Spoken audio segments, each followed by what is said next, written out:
अस्सलाम वालेकुम student. C plus plus के ट्यूटोरियल में लेक्चर नंबर 22 के साथ मैं हूं मकबूल हुसैन। आज के लेक्चर में जो हम टॉपिक डिस्कस करेंगे उसका नाम है स्विच स्टेटमेंट। लास्ट लेक्चर में हमने मल्टीपल इफ एल्स का टॉपिक डिस्कस किया था। आज हम स्विच स्टेटमेंट देखते हैं। स्विच स्टेटमेंट क्या होती है? Switch statement is an other conditional structure. Switch statement भी कंडीशनल स्ट्रक्चर की तरह ही है, जिस तरह if else, multiple if else, nested if, simple if conditional structure हैं। इसी तरह स्विच स्टेटमेंट भी कंडीशनल स्ट्रक्चर के अंदर ही आती हैं। ये गुड अल्टरनेटिव है nested if else. Nested if else की निस्बत हम स्विच स्टेटमेंट को ज़्यादा बेहतर तरीके से इस्तेमाल कर सकते हैं, क्योंकि ये ज़्यादा बेहतर है कि इसको ईज़िली यूज़ किया जा सकता है। It can be use easily. ये यूज़ करना काफ़ी ज़्यादा आसान है। कब? जब बहुत ज़्यादा चॉइसें आपके पास हों, यानी जब स्टेटमेंट बहुत ज़्यादा हों लेकिन उनमें से सिर्फ एक स्टेटमेंट जो है वो स्क्रीन पे शो करवानी हो, तो उसके लिए हम किसका इस्तेमाल करते हैं? स्विच स्टेटमेंट का। हालांकि ये मल्टीपल इफ एल्स में भी हम इस्तेमाल कर सकते हैं, नेस्टेड इफ में भी ये काम कर सकते हैं, लेकिन जो स्विच स्टेटमेंट है उसमें हम ज़्यादा बेहतर तरीके से ये काम कर सकते हैं, क्योंकि बहुत ज़्यादा स्टेटमेंट है लेकिन उनमें से कोई सी एक स्टेटमेंट जो है स्क्रीन पर शो करवानी है। तो जिस तरह बताया भी गया है कि nested if become very difficult in this situation, तो लेकिन जब ज़्यादा सूरत कंडीशनें हो, स्टेटमेंटें हो जाएंगी, तो उस वक्त जो है हम नेस्टेड इफ का इस्तेमाल नहीं कर सकते। उसकी जगह पर हम स्विच स्टेटमेंट का इस्तेमाल करेंगे। अब देखते हैं कि स्विच स्टेटमेंट जो है ना वर्किंग कैसे करती है, काम कैसे करती है। तो स्विच स्टेटमेंट जो है compare at the result of single expression with multiple cases. Switch statement के अंदर हम कंपेयर करते हैं रिजल्ट को जो एक सिंगल एक्सप्रेशन के साथ विद मल्टीपल केसेस। केसेस बहुत ज़्यादा होंगे, वहाँ पर तो स्टेटमेंट होते थे ना, यानी कंडीशन, लेकिन इसमें जो है हम केसेस लिखेंगे। मल्टीपल केसेस होंगे लेकिन एक सिंगल एक्सप्रेशन होगी, उसका हम वन बाय वन सबके साथ कंपैरिजन करेंगे। तो expression can be any valid expression that result is integer या करेक्टर वैल्यू। ठीक है, तो एक्सप्रेशन जो है ना वो वैलिड एक्सप्रेशन होता है जिसमें कोई भी जो रिजल्ट आ सकता है, रिजल्ट वो इंटीजर में भी हो सकता है और करेक्टर वैल्यूज में भी आ सकता है। तो each case case label each case label one choice. तो यानी हर केस में बहुत ज़्यादा, यानी एक चॉइस होगी, यानी कौन सी जो है आपने स्टेटमेंट जो है वो स्क्रीन पर शो करवानी है। तो if the result match with any cases, अगर किसी के साथ रिज़ल्ट जो है मैच हो जाता है तो फिर हम क्या करते हैं, वो स्टेटमेंट जो है वो शो करवा देते हैं और बाकी जो है वो स्किप हो जाती है। तो इसी तरीके से मज़ीद आगे वर्किंग में देखते हैं। तो if any any number of cases can be use in one switch statement. और डिफ़ॉल्ट लेबल, एक डिफ़ॉल्ट लेबल, जिस तरह हमने इफ़ एल्स के अंदर एल्स का फंक्शन इस्तेमाल करते हैं, यानी अगर तमाम कंडीशन गलत हो जाती हैं तो फिर हम क्या चीज़ें लास्ट में हम एल से लिखते थे। लेकिन इसमें क्या है, लास्ट एल्स की जगह पर हम डिफ़ॉल्ट लिखेंगे। ठीक है, डिफ़ॉल्ट क्या होगा, जब तमाम केसेस जो हैं वो रॉन्ग हो जाएंगे, तमाम कंडीशन गलत हो जाएंगी, तो फिर हम डिफ़ॉल्ट का फंक्शन इस्तेमाल करेंगे। डिफ़ॉल्ट की स्टेटमेंट जो है स्क्रीन पर शो होगी। It is execute only when the result express do not match is in the. जिस तरह मैंने अभी बताया कि अगर कोई भी रिजल्ट जो है मैच नहीं होगा तो फिर हम डिफ़ॉल्ट वाली जो स्टेटमेंट है वो स्क्रीन पर शो करवा देते हैं। The break statement in each case level, हर केस के अंदर जो है ब्रेक स्टेटमेंट का इस्तेमाल लाजमी है। ब्रेक स्टेटमेंट क्या होती है? ब्रेक स्टेटमेंट का मतलब है कि यानी जैसे ही आपकी स्टेटमेंट शो होगी और उसके बाद हम ब्रेक स्टेटमेंट लगा देते हैं। ब्रेक स्टेटमेंट का मतलब यानी इसके बाद वो दोबारा जो है वो प्रोग्राम चेक नहीं करेगा, वो सीधा जो है वो गैर सी एच की तरफ, यानी प्रोग्राम के एंड की तरफ चला जाएगा और प्रोग्राम ख़त्म हो जाएगा। ठीक है, तो it is use at the end of the each case label. Her case label के बाद, यानी हर स्टेटमेंट के बाद हमने स्विच जो ब्रेक स्टेटमेंट है वो लगाई होती है, ताकि वो दोबारा फिर बाकी स्टेटमेंटों को चेक ना कर सके। इफ ब्रेक स्टेटमेंट इज ना यूज, अगर ब्रेक स्टेटमेंट यूज नहीं करते तो वो क्या करेगा, हर किसी को जिसके साथ भी मैच होगा और उसके साथ शो करवा देगा। और बाज़ दफ़ा ऐसा होगा कि जो अक्सर जो है वो जो डिफ़ॉल्ट वाली वैल्यूज़ है वो भी स्क्रीन पर शो हो जाएगी। इस तरह दो स्टेटमेंटें शो हो जाएंगी, एक वो जिसके साथ मैच हुआ और एक वो डिफ़ॉल्ट वाली वैल्यू वो भी शो हो जाएगी। तो फिर जिससे आउटपुट जो है वो गलत हो सकती है। तो सबसे पहले सिंटैक्स देखते हैं। सिंटैक्स में हम सबसे पहले तो स्विच लिखते हैं और उसके बाद एक्सप्रेशन यानी जो कंडीशन में आता है उसके बाद ब्रैकेट स्टार्ट होती है, फिर हम लिखते हैं केस। केस हर जगह पर आएगा, ठीक है। उसके बाद वैल्यू 1 लिखेंगे और उसके बाद लिखेंगे कॉल, यानी अगर वैल्यू 1 मैच हो जाती है तो फिर हम क्या करेंगे, स्टेटमेंट 1 जो है स्क्रीन पे शो करवाएंगे।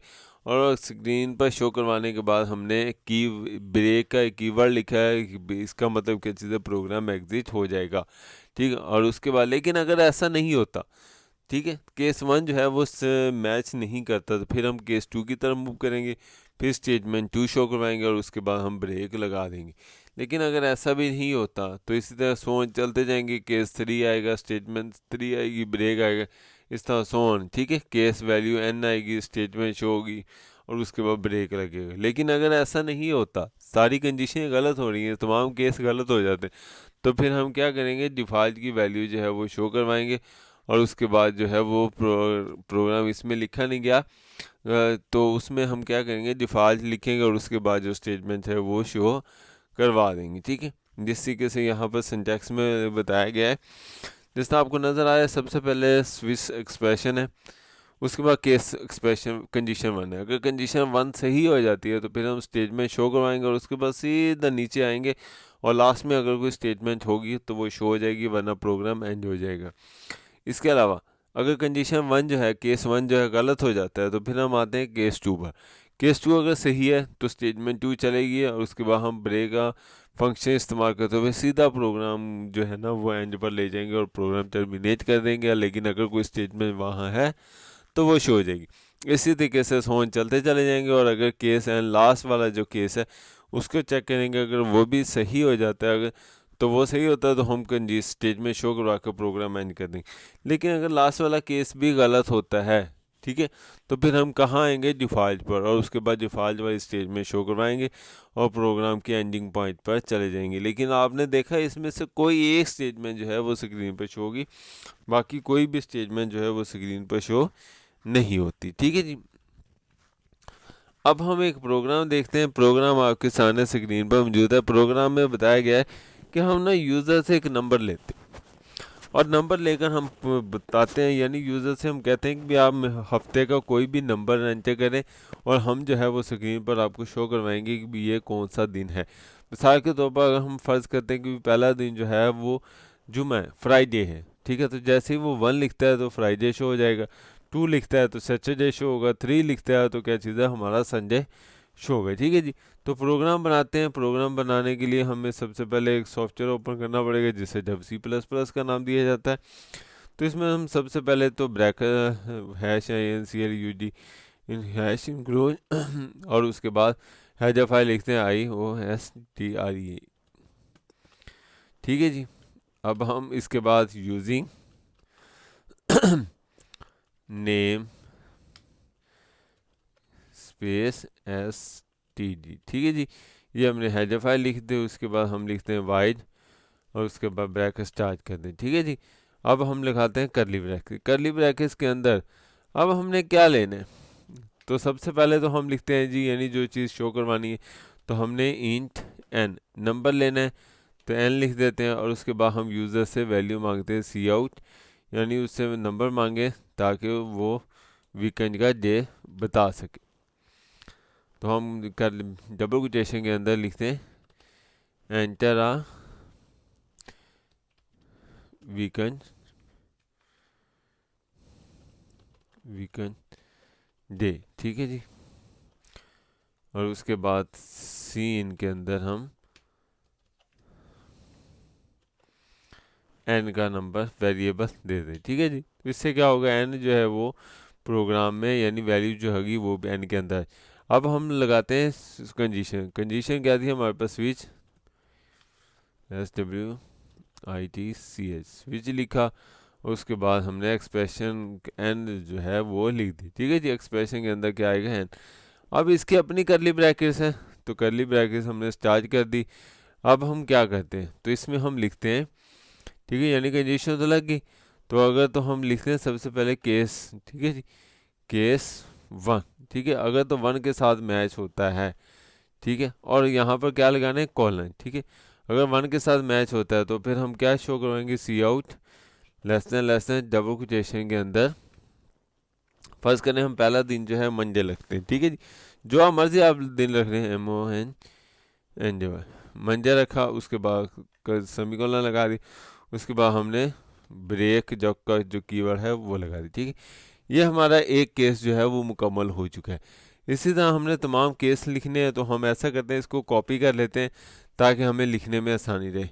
हम यहाँ पर दोबारा कॉपी किया, लेकिन अब केस 1 को क्या करते हैं, केस 2, और मंडे को क्या कर देते हैं, ट्यूसडे, ठीक है जी। यस, ट्यूसडे, और उसके बाद ब्रेक वैसी की वैसी। इसी तरीके से दोबारा पेश करते हैं, तो हम इसे क्या करते हैं, केस 3 किया, और मंडे की बजाय हमने क्या करना है, वेडनेसडे, ठीक है जी। और ब्रेक हमने वैसी की वैसी लगा दी। समझ आ रहा है इस तरह। इसी तरीके से हम सोन चलते जाएंगे। केस 4 लिखा, मंडे की बजाय हमने क्या लिखा, थर्सडे,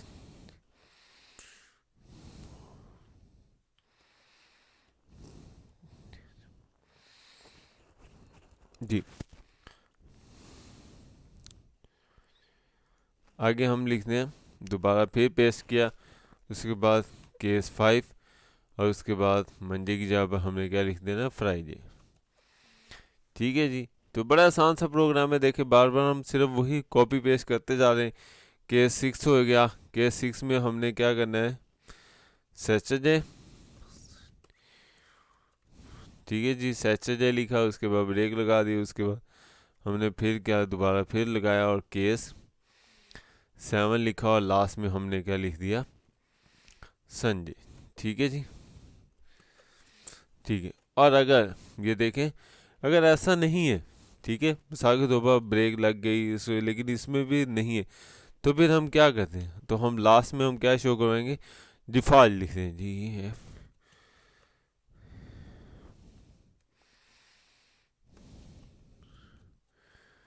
डिफॉल्ट कॉलन, और उसके बाद हम शो करवाते हैं लेस देन डबल कोटेशन के अंदर